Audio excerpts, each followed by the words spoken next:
Bismillahirrahmanirrahim. Assalamualaikum warahmatullahi wabarakatuh. Perkenalkan, saya Arizul Putra Asaleh, NIM 2014020083 dari kelas PPAD. Saat di sini saya akan menjelaskan materi tentang gangguan berbahasa, penyebab terjadinya gangguan berbahasa, karakteristik anak dengan gangguan berbahasa, dan bentuk pembelajaran bagi anak dengan gangguan berbahasa untuk memenuhi tugas mata kuliah Ilmu Lugah An-Nafsi. Baiklah, saya akan masuk saja dengan pembahasan yang pertama, yaitu gangguan berbahasa. Gangguan berbahasa adalah adanya masalah dalam komunikasi dan bagian-bagian yang berhubungan dengannya, seperti fungsi organ bicara. Keterlambatan dan kelainan mungkin bervariasi dari yang ringan atau tidak ada pengaruhnya terhadap kehidupan sehari-hari dan sosialisasi, sampai yang tidak mampu untuk mengeluarkan suara atau memahami dan pergunakan bahasa tersebut. Pentingnya bahasa dan keterampilan berkomunikasi dalam kehidupan anak-anak, baik ringan atau sedang. Kelainan atau gangguan dapat berpengaruh terhadap seluruh aspek kehidupan. Gangguan berbahasa disebut lupa bahasa atau afasia. Afasia merupakan gangguan komunikasi yang disebabkan oleh kerusakan pada bagian otak yang mengandung bahasa, atau biasanya disebut dengan hemisfer cerebri kiri otak, yaitu otak yang lebih dominan.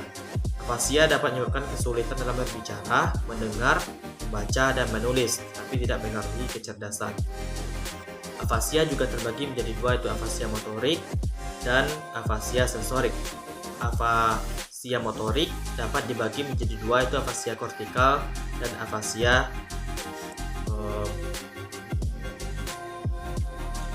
motorik interkortikal.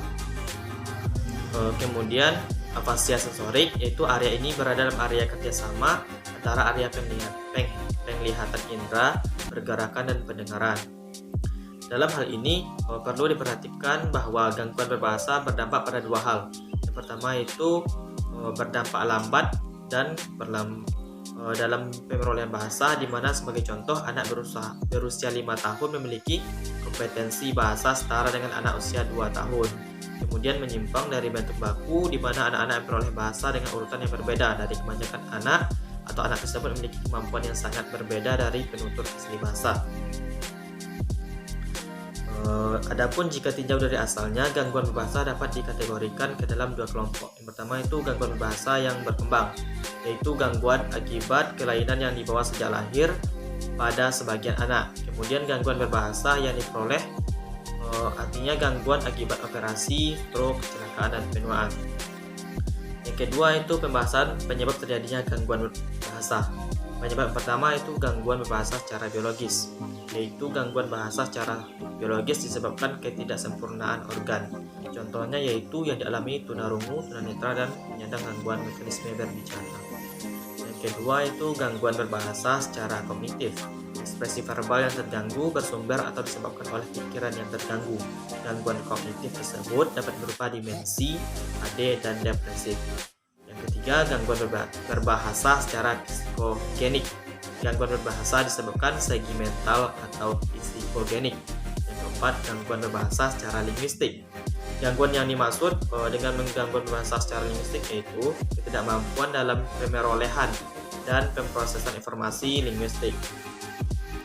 Yang ketiga itu karakteristik anak dengan kelainan bicara dan bahasa.